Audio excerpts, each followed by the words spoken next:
gitondo cy'uyu munsi FRDC mu Minembwe ibyutse yongeramo ingabo za Special Force ku rwego rwo hejuru, ubona ko yari imirwano ikaze kandi itari buze ko wabijyanye n'imbaraga ibishyizemo uyu munsi.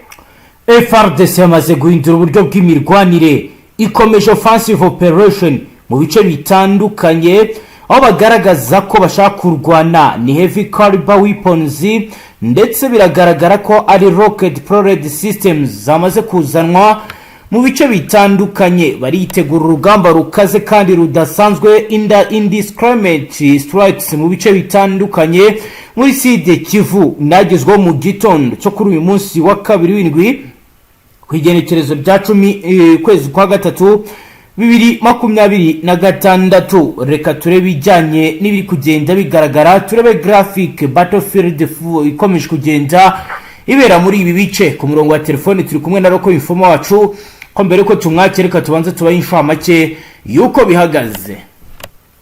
Ni muri iki gitondo ku wa kabiri ku itariki ya 10 z'ukwezi kwa gatatu 2026, amakuru ari guturuka mu misozi ya Minembwe aha muri territoire ya Fizi mu ntara Kivu y'Amajyepfo aravuga ko umutekano ukomeje kuzamba nyuma y'ijoro ryabayemo imirwano ikomeye hagati y'ingabo n'ihuriro zishyigikiye ubutegetsi bwa Kinshasa n'abarwanya AFC M23.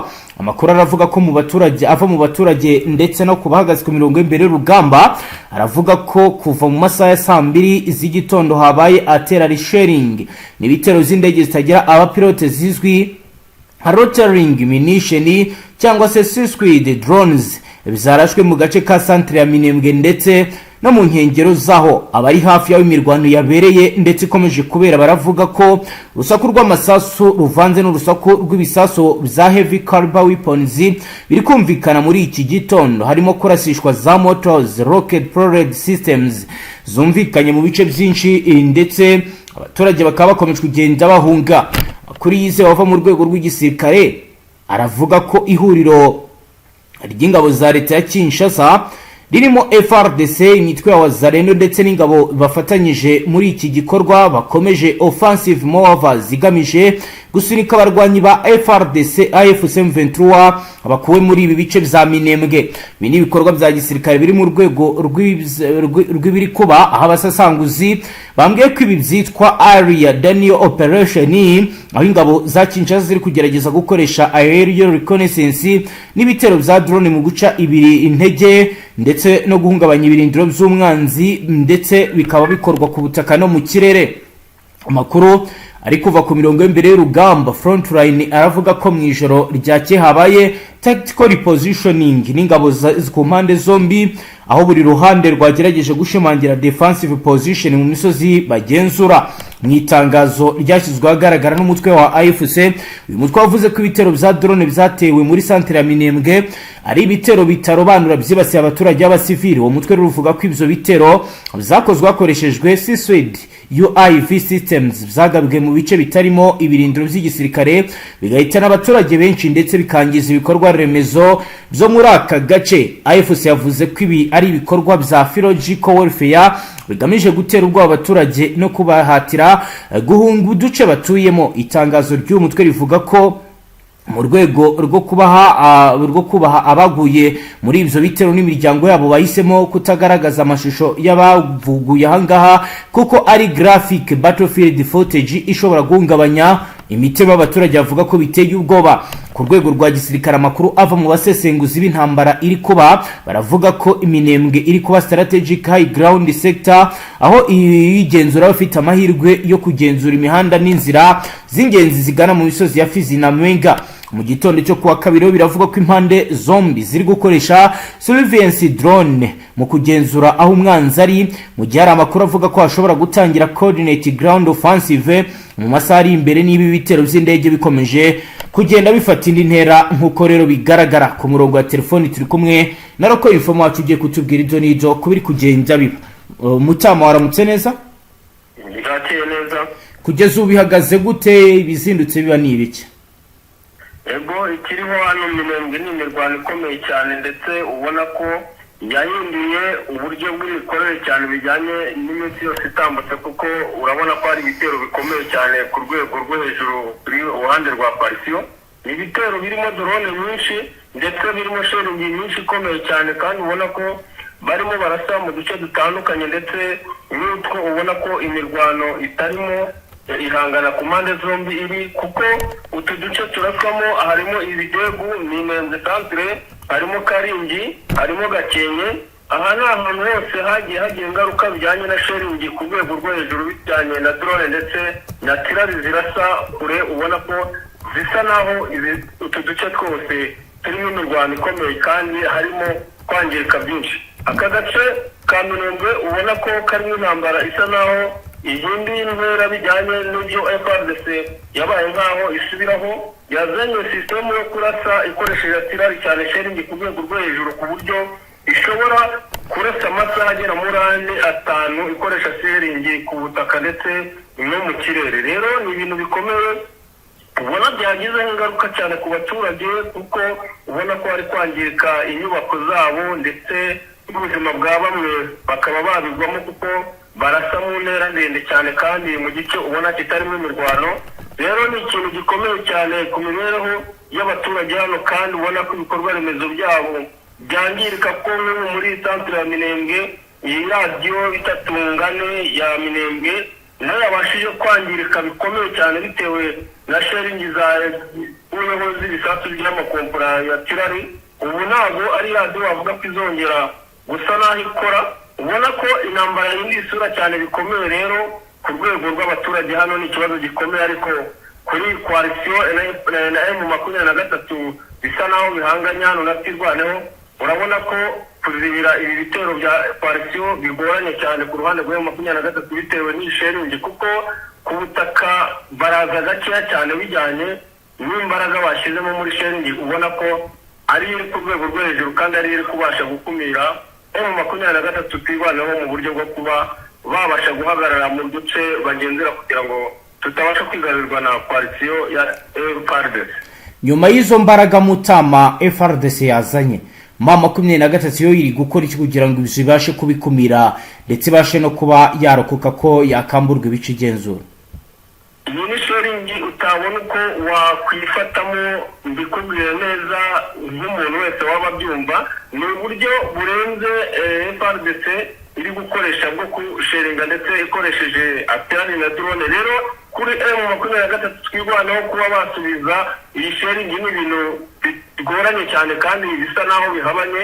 Ubona ko bakoresheje sisitemu nk'iyo bakoreshaga mu mezi atambutse ubwo basheringwaga n'ubundi mu buryo nk'ubu, basigaye basa naho batuje bakagaragaza nk'abadahari bijyanye na sheringi iba ariho ku rwego rwo hejuru. Mbese bo bagategereza yuko iyi sheringi ishobora guhagarara, yenda bari kucontrana akaba bashobora kuba ariho babasha kujya ku mirongo y'umwanzi babasha guhangana n'ibi bitero byo ku butaka. Yego. Ariko ikiriho ubona ko FARDC ishobora kwigarurira uduce twinshi cyane ikomeje na sheringi, kuko ubona ko nta muntu ushobora kuyihagararaho mu gace kaba kagabweho ibitero by'izi sheringi, ndetse ubona ko utabasha kugihanganira uri umuntu muzima, ku buryo ushobora kuguma muri ako gace. Bishobora kubafasha kwigarurira uduce twinshi cyane, bikaba byagorana kuba M23 na Twirwaneho babibakuramo bibagoye, bitewe n'uko bashobora kuba bafashe uduce twinshi kandi baguye eneo bakoreramo. Ku bireba biri gukorwa n'abarundi byo bihagaze gute kugeza ubu? Abarundi ni ibintu bigaragara ko amakuru yose atangwa ko izi drone noneho ziri gukoreshwa ari izabo, ndetse zishobora no kuba ziri guhaguruka mu cyerekezo cya Bujumbura. Urabona ko byanze bikunze bongeye basa naho bagarukamo neza bitandukanye n'iminsi itambutse, kuko ni ibintu byavugwaga ko coalition kenshi yafashwaga na sheringi cyane ku rwego rwo hejuru, ari nayo yabaheshaga gufata utu duce twinshi bagenzura bagifite magingo aya. Rero urabona ko bongeye kugarura sisitemu cyane, kandi iyi ni sisitemu igora M23 Twirwaneho muri iyi misozi ya Minembwe. Nicyo cyakoze akazi gakomeye cyane kiri kubaha kudomina cyane, ku buryo ubona ko imbaraga bafite zidasanzwe, kuko bari kusa naho basheringa bakoresheje tirari mu birometero bya kure, ndetse bakarasa mu birindiro bya M23 na Twirwaneho muri iki gice cy'imisozi miremire, ariko drone nazo ariko zimeze mu kirere. Rero ukabona ko kuzibira frontline hasi ku butaka, operasiyo zisa naho zibasatira n'imbaraga nyinshi, biri kubagora cyane ku buryo baba basa naho bahanganye na tirari ndetse na drone. Yego, kugeza ubu ku bijyanye n'impinduka ziri kugenda zikorwa ndetse n'ibindi, biri kuvuga ko Burundi nabwo bwamaze kumenya amakuru ko M23 ishobora kuza kwibasira ikirere cyayo, cyase bijyanye na drone yerutse kugaragara. Hahindutse iki ku bijyanye na operasiyo ziri kubera muri ibyo bice kugeza ubu? Urabona ko iteka ryose Burundi icyo kintu gisa naho gihari, ntabwo bakibura icyo kikango cy'uko bishobora kuba, nubwo yenda bataragerageza kuba babagabaho igitero cya drone, ariko muri kano gace imbaraga nyinshi n'ubundi ziri kuri abasirikare b'u Burundi, ubona ko aribo benshi cyane muri iyi mirwano, kandi iyi operasiyo ari nkaho bayiyoboye ku rwego rwo hejuru. Rero ni imbaraga nyinshi cyane ubona ko bari gukoresha mu buryo bwo kuba basa naho bakwigarurira ibice, yenda bakaba bumva ko byabaha kubona umutekano ku ruhande rw'igihugu cyabo. Reka dukomeze tujye ku zindi agisi Mutama, nawe dutambagize utubwire ahandi ho bihagaze gute, uretse wenda aha muri Mwenga byazindutse bizamba. Ku zindi agisi bimeze gute kugeza ubu, ibigezweho ni ibi? Yego, reka twerekeze muri Masisi. Aka gace ka Kazinga kari kamaze igihe karigaruriwe na M23 ndetse kagenzura, ariko kuri iki gitondo cy'uyu munsi imirwano ikaba ibyutse kuko basaga naho baraye bakagabanye bombi. Rero imirwano ibyutse muri iki gitondo ni uko ubona ko byanze bikunze bitewe na drone ziri kurasa ahantu cyane ndetse na tirari, ubona ko hari ingaruka nyinshi cyane kuri M23 kuba batakaza aka gace, bijyanye n'uko babaye nk'aho bakora ikosa ubwo barekuraga aka gace kanetse, kandi ubona ko ariko gasaga naho gakavarinze iyi Kazinga. Rero ni ikibazo gikomeye, ubona ko biri bubagore kugira ngo babashe guhangana n'ikoalisiyo iri gukoresha drone zo ku rwego rwo hejuru ndetse n'imbunda ziremereye, kuba babasha kugumana aka gace batagatakaje bijyanye n'urugamba ruhari, ubona ko rwatumye abaturage bo muri aka gace bose bahunga bitewe n'imbunda ziri gukoreshwa ndetse na drone. Yego, ni agace rero ubona ko kakiri mu maboko ya bombi, bataragira ukigamba, ariko ubu Wazalendo ndetse na FDLR muri ibi bice bo batangiye kwiyamamaza ko bakigaruriye, ndetse ni ibintu bari gupostinga no ku mbuga hose. Rero ntabwo biremezwa neza, ariko bijyanye n'uburyo bagabye ibitero hano hantu batunguye M23 ndetse bagakoresha n'imbaraga zihambaye, ni ikintu gishoboka ko aka gace M23 yagatakaza. Yes, Mutama, turakomeza nyine ubwo ugenda utujyana kuri akisi zose ziri kuberaho imirwano ndetse n'ibindi bitandukanye yose ugenda utubwira, kuko amaze kumbwira ko FRDC iri atake atute kote, cyase yamaze kwataka ku mpande zose. Ndagira ngo rero tujyane hamwe hamwe buri umwe ugenda utubwira biri kugenda biba ndetse n'uko bigenda bimera. Yego, niko bimeze ubu muri teritwari agace ka Sangani havuga ibitero bya drone byarashe ku kibuga cy'indege mu buryo bwo kwangiza ibikoresho bya FRDC byari bihageze bizanywe n'indege, bigaragara ko byari ibikoresho biturutse kuri akote y'igihugu cyangura mu buryo bw'abasirikare baje muri operasiyo muri aka gace bakwifashisha mu mirwano. Rero drone za M23 zagabyeyo ibitero mu buryo bwo kubyangiza, ariko zanarashe ku buryo bugaragara, ariko ntiharamenyekana neza amakuru ko ibikoresho byose byangizwa, kuko babaraga kontineri 3 kandi zarimo zishakishwa buryo ki zibikwa mu bubiko buri sefu. Muri ako kanya bari batarabona uburyo bibasha kugera muri ubwo bubiko, aribwo bashobora kuba bafatiranywe n'izi drone bazaharashe. Zarashe mu bice bitandukanye bigera muri 3 by'ububiko, ariko bitaramenyekana neza ngo hangiritse iki cyangwa se nta cyangiritse. Ayo ni amakuru atarasohoka neza, kuko amakuru y'ikintu kiba muri ako kanya kuyabona muri buriya buryo ni ibintu biba bigoye cyane, ariko ubona ko icyo cyabayeho kandi amakuru ari buze gusobanuka mu masaha ari imbere mu nkuru zacu zikurikira. Nyuma y'uko ibyo bibaye, ingamba zafashwe nize ku bijyanye na preventive measures cyangwa se ingamba z'ubwirinzi. Urabona ko ahangaha hahise habaho ikintu kidasanzwe cyane kuri FRDC, mu buryo ubona ko defense zose zasaga naho zegereye muri utu duce zimeze nkaho zihagurukiye icyarimwe mu kujya muri operasiyo, kandi ariho ubona ko babaye nk'aho batangiye kugaba ibitero bikomeye muri utu duce, ndetse bari no kwitega ko mu masaha ari buze hashobora no kugira utundi duce twinshi turi kugenzurwa na M23 muri ibi bice, by'uko bashobora kuba babirasa bakeka ko izi drone zishobora kuba ariho ziba zihagurukiye, kuko ubona ko ari mu ntera ngufi cyane ugereranyije n'ibirometero barimo, kurenza uburyo baba bakeka ko byaba bituruka muri izi nce za Goma ndetse no ku mujyi wa Bukavu. Yego, rero ni ikintu ubona gikomeye cyane, ubona ko FARDC isa naho yahagurutse cyane ku buryo ubona ko ari buze kuvuka intambara zikomeye cyane ku ruhande rwa FARDC, bijyanye n'uburyo ubona ko M23 nayo yabaye nk'ihangana no kubangiriza cyane ku rwego rwo hejuru, kuko iyi ni inshuro igera nk'aho yari ya gatatu aka gace karaswamo, kandi ubona ko bafite sisitemu isa n'iyubatse, ariko ukibaza buryo ki ubugenzuzi buba butabashije kubona izi drone, ukabona ko harimo ikibazo cy'ikosa muri iyi tekinoloji bafite nshyashya y'ikoranabuhanga ryo kugenzura ikirere. Safari, tumaze iminsi tubona ibitero bikomeye biri ku Mutama, tumaze iminsi tubona ibijyanye n'ibitero bikomeye biri kugenda byibasira teritwari ya Masisi. Kugeza ubu bihagaze gute? Update zari FARDC ikomeje kuzana abasirikare cyayahagaritse ibijyanye no kongera abasirikare, kuko mu minsi yashize Roko Informers yacu Safari yatubwiraga ko hamaze kugera abasirikare benshi ndetse n'ibikoresho bitandukanye n'ibyigeze bibaho mu mateka y'imirwano.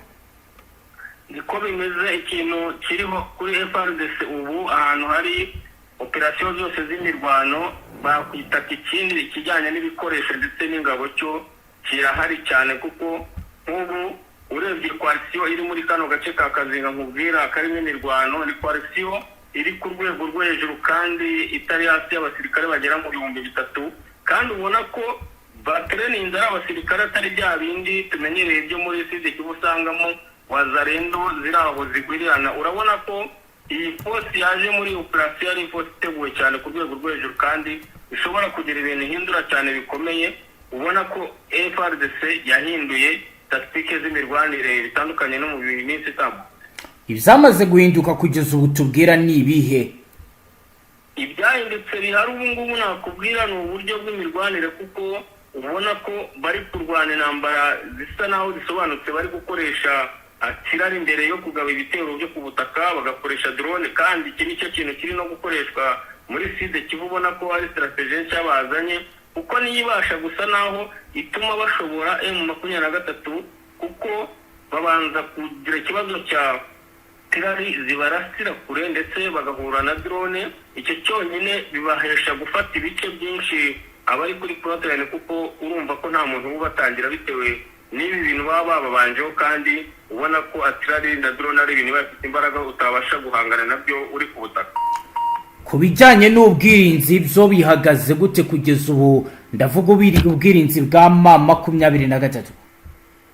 Ubwirinzi bwayo ni ikintu ubona ko habaho kwinjirirana ku mpande zombi, kuko ubona ko M23 itabasha kuzibira izi drone, ko zirarasa mu bice byose, ndetse muri Nord Kivu ahenshi cyane bagaye ibitero bya drone n'ahantu hashobora kuba harenga nk'atatu, kandi bikabera turagerageza twongere tumugarure ku murongo guhamagara mwabira bice ntibiba byoroshye, ariko twakomezaga tubabwira ko rero kugeza ubu ngubu imirwano ikomeye iri kugenda isatira ibice by'ingenzi, ndetse bamwe mu baduha amakuru bari mwabira bice baravuga ko Warikare hamaze kugera abasirikare benshi, ni mu gihe kandi bivugwa ko M23 nayo nyuma y'uko ibimenye itangira gushyiraho izindi ngamba zikomeye kandi zikaze. Byose rero nibikomeje kugenda bituma urugamba mwabira bice rukomeza kugenda rukara ndetse runakarata.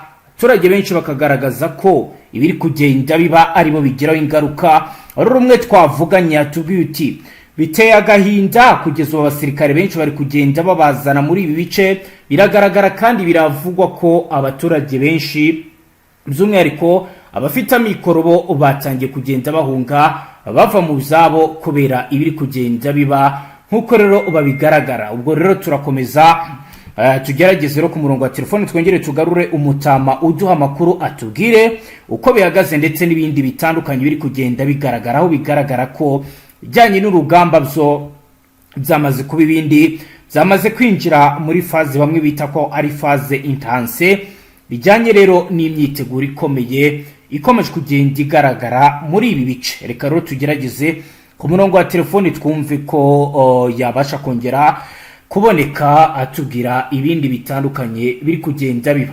Mutama, twari tugize ikibazo cy'amayinite, guhamagaraho ntibiba byoroshye, ariko ubu turakumva. Yego, wakomerezaho wari ugeze.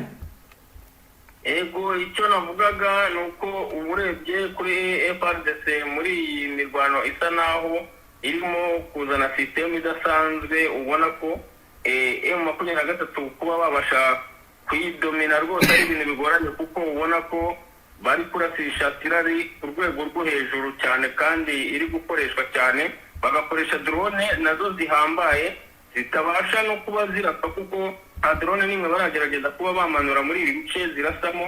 Rero urabona ko hariho akazi kenshi cyane kuri M23 ko kuba babasha guhangana n'ibi bintu byombi kugira ngo batagira uduce batakaza bijyanye na coalition imbaraga iri kugendana kandi ifite ibikoresho bihambaye.